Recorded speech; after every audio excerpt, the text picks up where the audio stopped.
Hello दोस्तों, ये एक आइसक्रीम और ये पीछे ये भी ये आइसक्रीम खा रहा है। हेलो दोस्तों, दाई भी बैठे हुए हैं। ये लड़का हमारे पास आया था गाइस करीबन 1 साल पहले, और एक साल में मतलब दो महीने 1.5 महीने में इसके घर वालों ने बोला कि इसकी कोई पूजा पाजा करवानी है और इसको वो करवाना है, उल्टी अल्टी करवानी है दूध पिला के। तो उस चक्कर में इसको ले गए बाहर। फिर 3-4 बार ये जो है एक महीने में ही शुरू में ही 3-4 बार ये बाहर चला गया, वहाँ से सेंटर से गाड़ी लेके जाती थी इसे। फाइनली ये अपने घर चला गया। तो मेरे ख्याल से 2 महीने में ये अपना निकल गया था। अब उसके बाद क्या हुआ, इससे पूछते देखो इसके घर वालों से एक हॉस्पिटल की लड़की ने इसके घर वालों को बोला कि इसका इलाज हॉस्पिटल में करवाओ, ये ठीक हो जाएगा। अब आज देखो मैं कहाँ पे हूँ, अभी मंडी में। तो देखो सब्जी मंडी में हूँ मैं अभी रात को मेरे को आंटी जी का फ़ोन आया कि ये जो फिर से ड्रामेबाजी कर चुका है शुरू, और इसकी माँ ने वहाँ पे ना दोस्तों कितने पैसे भरे भाई तेरी मम्मी ने वहाँ मेरे पड़ गए थे, लाख रुपए से ऊपर पड़ गए थे। 1 लाख रुपए इसकी माँ ने वहाँ हॉस्पिटल में दे दिया। बताओ, इसका नशा छुड़ाने के चक्कर में 1 लाख। अब खाना क्या क्या मिलता था भाई वहाँ पे? वही दाल रोटी नॉर्मल। मुर्गी अंडा मिला कभी? नहीं भाई। अंडा तो मिलता होगा? अंडा भी नहीं मिला। माँ कसम। क्या मिलता था फिर वहाँ 1 लाख रुपए का? वहाँ पे वही कैंटीन का खाना आता था, वो कहते थे मैस से आता है हमारा खाना। हाँ। और दिन भर बिस्तर में पड़े रहो। हाँ। और दवाई भी चला दी उनने मेरी। हाँ। और उसी का बिल फाड़ दिया उनने। 25,000 रुपये 1 महीने के लिए इसके घर वालों से। दोस्तों बुरा मत मानना, चाहे आप हॉस्पिटल वाले हो चाहे कोई भी हो। मैं आपको आज एक बात बताता हूँ, प्लीज़ मेरी बात को बुरा मत मानना आप लोग। यार कल एक बात सोचो आप, खुदा ना खास्ता कोई डॉक्टर साहब है, इंजीनियर साहब है, कोई भी है, कोई भी बड़े अधिकारी हैं, अगर मान के चलो सर आपका ही बच्चा नशा करने लग गया, भगवान न करे कभी भी आपके घर पे कोई नशा न करे, हम यही प्रेयर करते हैं। बट अगर खुदा ना खास्ता कोई आपका बच्चा नशे में पड़ गया तो आप ये सोचो कि आपके पास ओरिजिनल सॉल्यूशन नहीं है, which is 12 step alcoholics anonymous program के अलावा कोई प्रोग्राम है ही नहीं दुनिया में नशा छुड़ाने के लिए।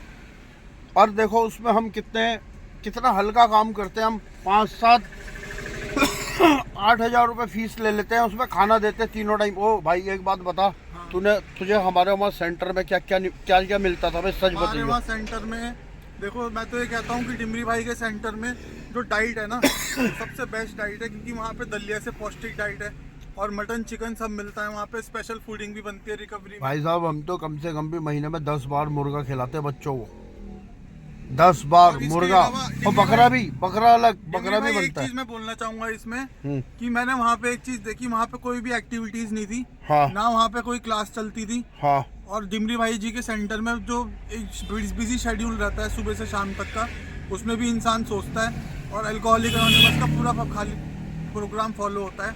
ये जो है अभी बीच में सिर्फ इसने जो है कल लड़कीबाजी गलत सलत काम कर दिया कुछ, और अपने मम्मी से पैसे वैसे हटा ले। देखो हमारा बार बार एक ही बात हमारे कहने का मकसद है कि भाई ये जो बीमारी है ना, अल्कोहलिज्म और एडिक्शन की बीमारी जो है, ये मेंटल इलनेस नहीं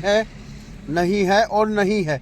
ये सिर्फ एक एटीट्यूडनल प्रॉब्लम है। जो आपका जो बेसिक एटीट्यूड है, झूठ बोलने का, चोरी करने का, चालबाजियाँ चलने का, बेईमान होने का, इसकी वजह से ये एक्टिव होती है डिजीज़। तो हम ये नहीं कर रहे, हम किसी की बुराई नहीं कर रहे, पर ये जीता जागता सबूत है। देखो 1 लाख रुपए इसकी माँ ने मट्टी कर दिया अस्पताल में और अब ये वापस हमारे पास ही जा रहा है। देखो जान बची तो लाखों पाए, लौट के बुद्धू घर को आए।